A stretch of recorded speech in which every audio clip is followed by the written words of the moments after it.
This is WURN 1040 AM, Miami, Florida, covering the Florida Keys to the Palm Beaches. Actualidad Radio, un idioma, todos los acentos, una sola señal. Una emisora de Actualidad Media Group. ¿Cuáles son los límites de la mente? ¿De qué es capaz un ser humano si logra alcanzar el máximo funcionamiento de su cerebro? ¿Es posible programarse para tener éxito? Fronteras de la Mente, con Agustín Acosta. Fronteras de la Mente. Solo aquí, en Actualidad Radio. Un idioma, todos los acentos, una sola señal. ¿Qué tal, amigos? Gracias por acompañarnos en esta otra edición de Fronteras de la Mente. Durante algunas semanas anteriores hemos estado hablando de ese aspecto de la conciencia misterioso, a veces incomprendido, que trasciende, ¿no?, a otro plano. Pudiera ser a la conciencia universal, al más allá, dirían algunos, cuando una persona fallece. Hoy no vamos a hablar de eso. Hoy vamos a hablar de algo mucho más práctico, mucho más tangible, mucho más fácil de entender, que tiene que ver con la palabra actitud. Y hago una observación de carácter lingüístico, porque hay dos palabras que tal vez en la radio, cuando no se ve la imagen escrita o no se ve la imagen en televisión, se pueden confundir. Aptitud con P, que viene de la raíz de la palabra apto. Alguien que es apto para algo es alguien que tiene ciertas características físicas que lo ayudan a algo que va a desarrollar en su vida, ¿no? Hay personas que nacen con un talento musical extraordinario, tienen una aptitud para la música, o una persona que desde niño se destaca en un deporte, en el béisbol o en el fútbol balompié, en el soccer, tiene una aptitud para desarrollar ese deporte. Tiene una serie de talentos casi innatos que luego, por supuesto, tienen que ser pulidos y perfeccionados. Pero hoy vamos a hablar de actitud, porque la palabra aptitud con P realmente no tiene nada que ver con la mente, más bien tiene que ver con características físicas. Pero la actitud, todos lo tenemos, todos podemos cambiar nuestra actitud ante ciertos estímulos. Y vamos a definir primero, tal como lo dice el diccionario, ¿qué significa actitud? Actitud es el comportamiento que emplea un individuo para hacer una labor. Y por lo tanto podemos tener dos personas que se enfrentan al mismo idéntico asunto y uno mantiene una actitud muy positiva y el otro una actitud muy negativa. Y por supuesto el resultado de la vida de esas personas va a ser completamente diferente porque parten con actitudes diametralmente opuestas. Se puede decir que la actitud es la forma de ser o el comportamiento de actuar ante un estímulo. También se puede considerar como cierta forma de motivación social de carácter que impulsa y orienta a la persona a tomar ciertas acciones con el propósito de lograr determinados objetivos y metas. O lo contrario, o sea, una persona puede actuar de cierta forma para lograr una meta, para lograr un objetivo, o una persona puede quedarse cruzada de brazos y no hacer nada ante la misma situación y por lo tanto no va a lograr ese objetivo o esa meta. Se puede definir una actitud como la tendencia o disposición aprendida, más o menos generalizada, a responder de un modo bastante repetitivo, de una manera positiva o negativa, una situación, una idea, un valor, una tarea, un trabajo o inclusive un objeto o una persona. La actitud es nuestra respuesta emocional y mental a las circunstancias de la vida. Es la tendencia del individuo a reaccionar, ya sea de una manera positiva o negativa, a cierta situación social. En el año 2001, yo tuve la oportunidad de conocer a una persona que probablemente transformó mi vida. Yo me encontraba en un viaje de vacaciones a España y conocí a un matrimonio de aquí de Miami, Moisés y Nelly de Paz. Compartimos muchísimo. Y un día sentados frente a una playa en la isla de Santa Cruz de Tenerife, en las Islas Canarias, Moisés me contó la historia de su vida.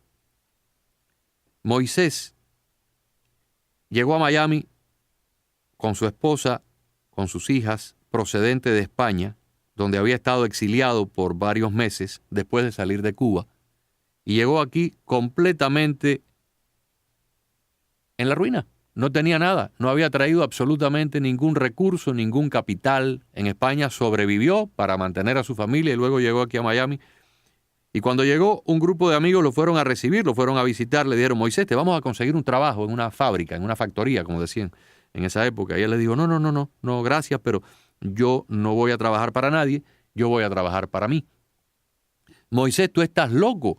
Aquí todo el mundo tiene que trabajar, todo el mundo que llega tiene que trabajar en un empleo, en una fábrica o en un restaurante o en algo, ¿no? Para ganar dinero inmediatamente. ¿Cómo tú vas a trabajar para ti si tú no conoces el idioma, tú no conoces la cultura, tú no conoces nada de este país? Esto es una sociedad muy complicada. Aquí ya todo está inventado. Escuchen esa frase, aquí ya todo está inventado. Además, tú no tienes capital. Y aún así, Moisés desafió todo aquello y dijo: no se preocupen, yo voy a trabajar para mí. Moisés empezó pidiendo en un sitio que le dieran mercancía de las tiendas llamadas discount, de estas tiendas como el Dollar Store. En aquella época no existían, pero habían discounts. Alguien le dio mercancía a consignación, o sea, mercancía fiada. Y Moisés echó su pasaporte en el bolsillo, me cuenta él, iba a todas las farmacias, predominantemente en aquella época eran farmacias cubanas, y le decía: mira, yo llegué aquí hace unos días con mi familia, no quiero molestarte mucho, pero yo estoy vendiendo estas cositas para poderle dar de comer a mi esposa y a mis hijas. Les contaba un cuento que era cierto, pero lo contaba dramatizado, ¿no? Y dice él que casi todo el mundo le decía: bueno, no tengo dinero para comprarte mucho, pero te voy a comprar unos dólares. Y unos le compraban $40, otros le compraban 100, otros le compraban 150. Y así Moisés empezó, vendiendo puerta por puerta. De ahí un día conoció lo que era el concepto del pulguero, los mercados estos al aire libre. Moisés fue, alquiló un espacio, puso una sábana en el suelo y empezó a vender con su mercancía en una sábana. De ahí pasó a otro kiosco con otra sábana, luego compró unas mesas, empezó a ampliar su negocio y llegó un momento en que estaba ganando un dinero en el pulguero. Y se le ocurrió que tal vez había llegado el momento de alquilar una tienda y alquiló un local comercial. Empezó a vender en el local de lunes a viernes y en el pulguero los sábados y los domingos. Y por supuesto, Moisés no conoció día de descanso, ni vacaciones, ni días feriados, ni navidades, ni nada. Vendía y vendía y vendía y vendía. Hoy, año 2017, este señor, que me llenó de consejos, que yo considero uno de mis más entrañables amigos porque nunca me ha dado nada más que un buen consejo tras otro, tiene la mayor compañía de uniformes del sureste de los Estados Unidos. Tiene más de 25 tiendas en varios estados. Sigue siendo un apasionado de las ventas. Ya no necesita trabajar porque es millonario.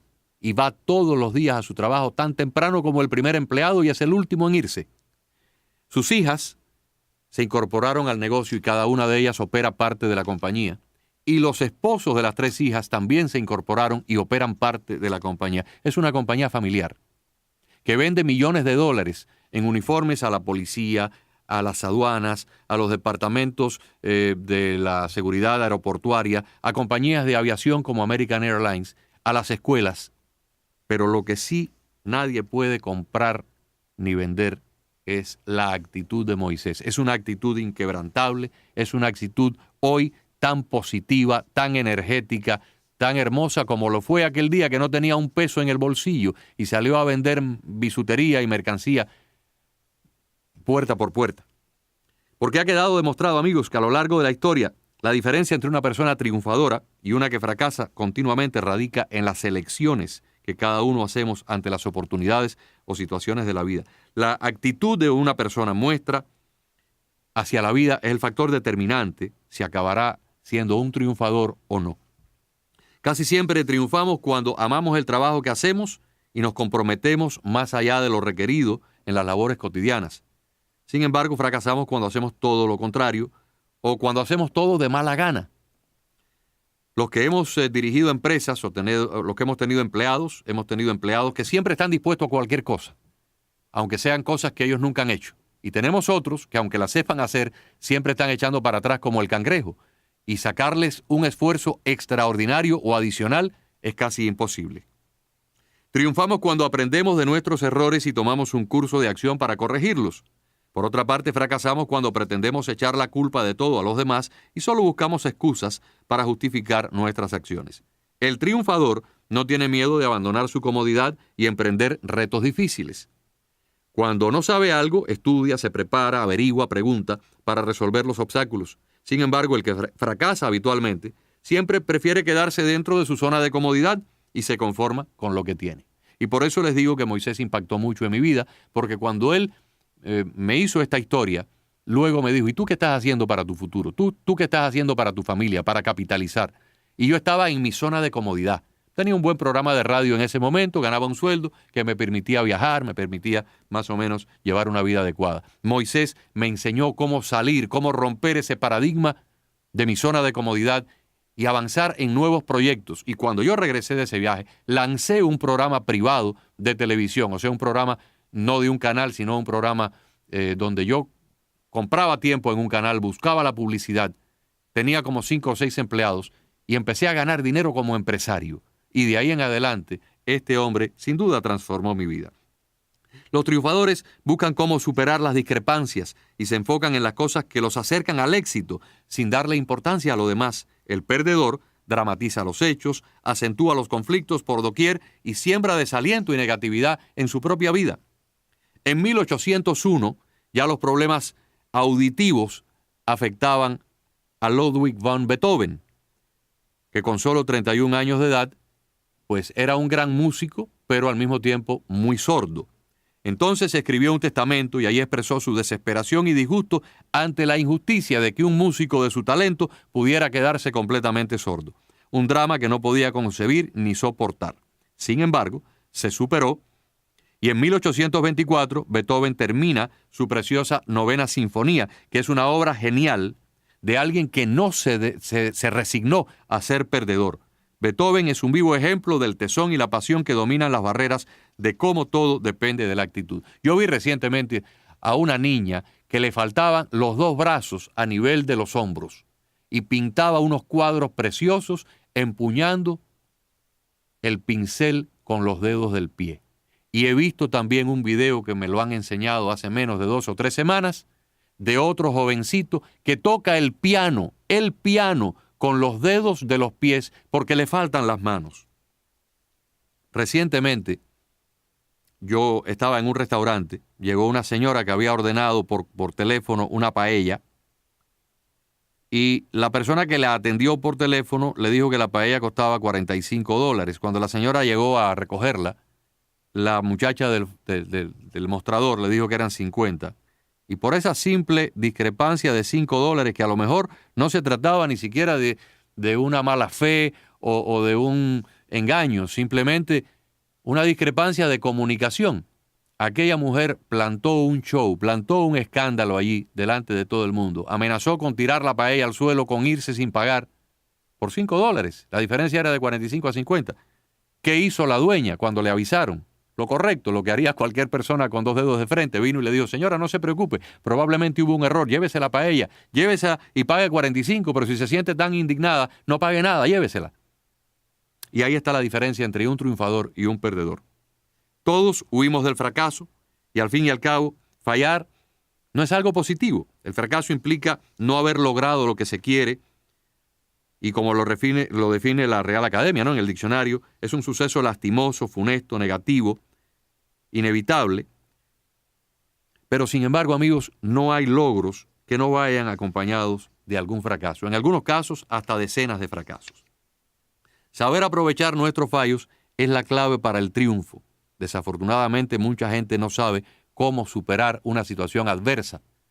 Hace algunos años, yo tuve la idea una mañana. Yo no veo mucha televisión local, veo más bien televisión de noticias nacionales, pero esa mañana por alguna razón yo estaba saltando de canales y sintonicé el canal 2 de la televisión americana, el canal WPBS, y vi una conferencia que apenas empezaba con el filósofo Wayne Dyer, que acaba de fallecer hace muy corto tiempo.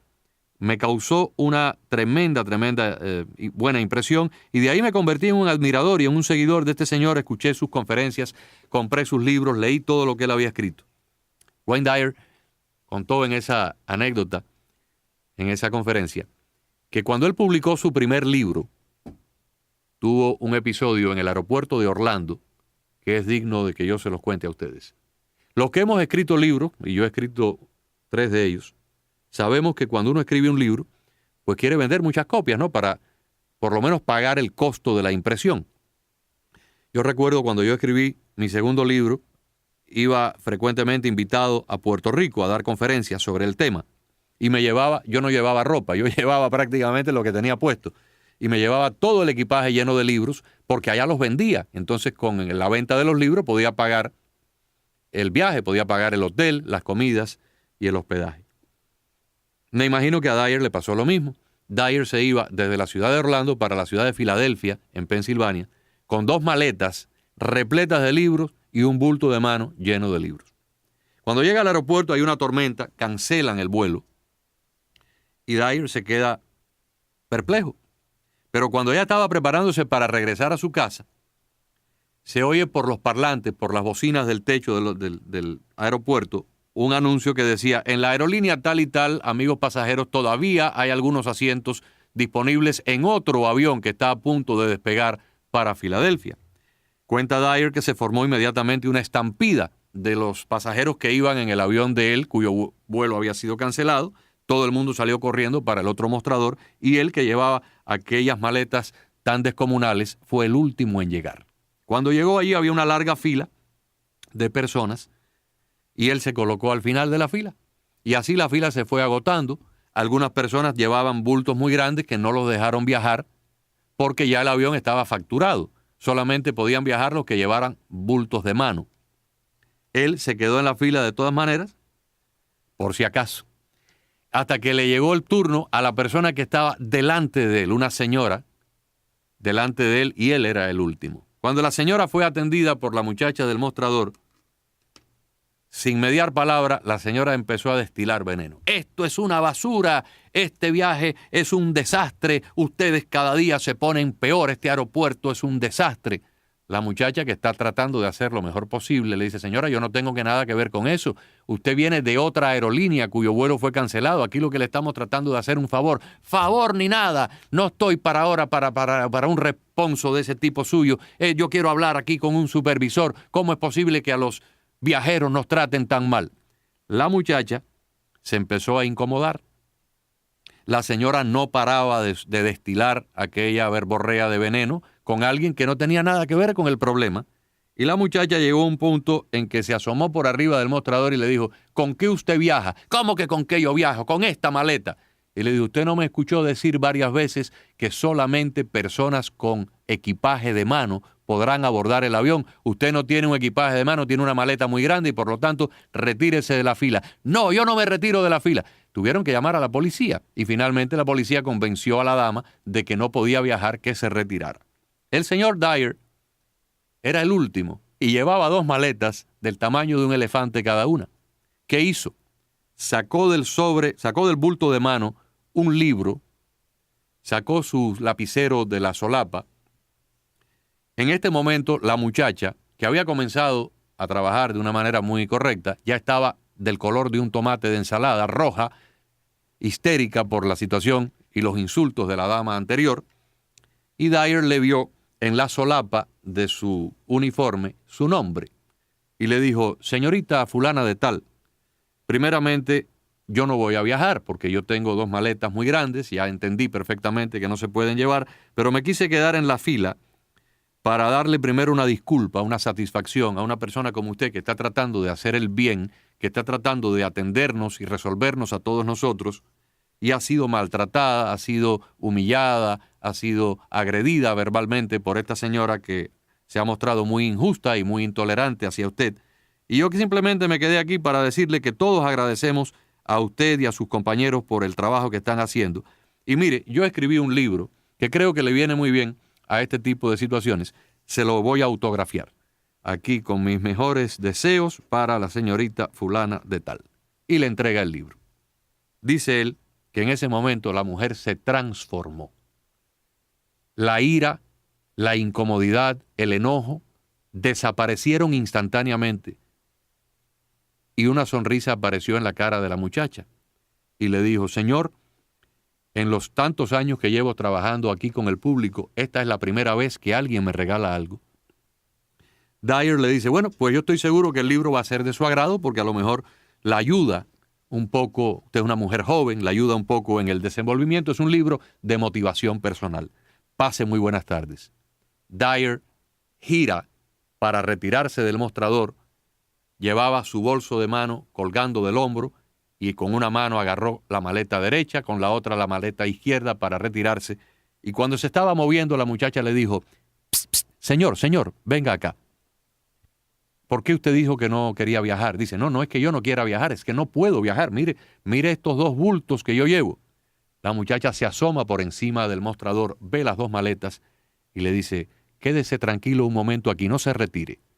La que se retira es ella, se aleja del mostrador, habla con un supervisor, le susurra algo al oído al supervisor.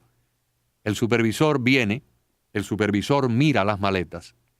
Y para terminar la historia y no hacerla muy larga, Dyer fue en el único asiento que quedaba en primera clase, con sus 2 maletas extra large, con su bulto de mano y bebiendo champán desde la ciudad de Orlando a la ciudad de Filadelfia. Cuenta que llegó allá, pudo vender todos sus libros, fue un éxito su conferencia, y la razón de su viaje y el final dorado de esta historia fue simplemente una actitud. La señora que llegó incómoda, destilando veneno, haciendo críticas, atropellando de palabra a una muchacha que lo que estaba era haciendo su trabajo, se quedó en Orlando y no pudo viajar. Y el señor Dyer, que no se suponía que pudiera acceder al avión porque iba con un descomunal equipaje, fue en primera clase con sus 2 maletas, su bolso de mano y bebiendo champán. Fíjense la actitud de 2 personas ante un mismo estímulo. Y eso nos lleva precisamente a la explicación de que muchas de las personas que hoy en día vemos en la calle, en situaciones tal vez difíciles, personas que no han logrado despegar profesionalmente o no han logrado despegar económicamente, adolecen de una o de 2 cosas. Primero, o son personas muy buenas que están acostumbradas al conformismo, se quedan conformes con lo que tienen, le tienen un poco de miedo, se intimidan por la vida y no dan el paso a romper su zona de comodidad para salir de ahí, retarse ellos mismos y retar a la sociedad y tal vez conseguir un mejor empleo, conseguir un trabajo por cuenta propia, hacer un trabajo a tiempo parcial en adición al que ya tienen, iniciar un pequeño negocio, aprender un curso, superarse por las noches en una universidad o en una escuela vocacional, de forma que puedan aprender algo que les permita mañana ganar más dinero. Ese es un caso. O el otro, son personas que van por la vida con una actitud de yo todo me lo merezco y por lo tanto van como un elefante en una cristalería dando zarpazos y dando trompazos a todo el que está a su alrededor. Bien lo dijo Buda, somos lo que pensamos, y yo agregaría, somos también lo que actuamos.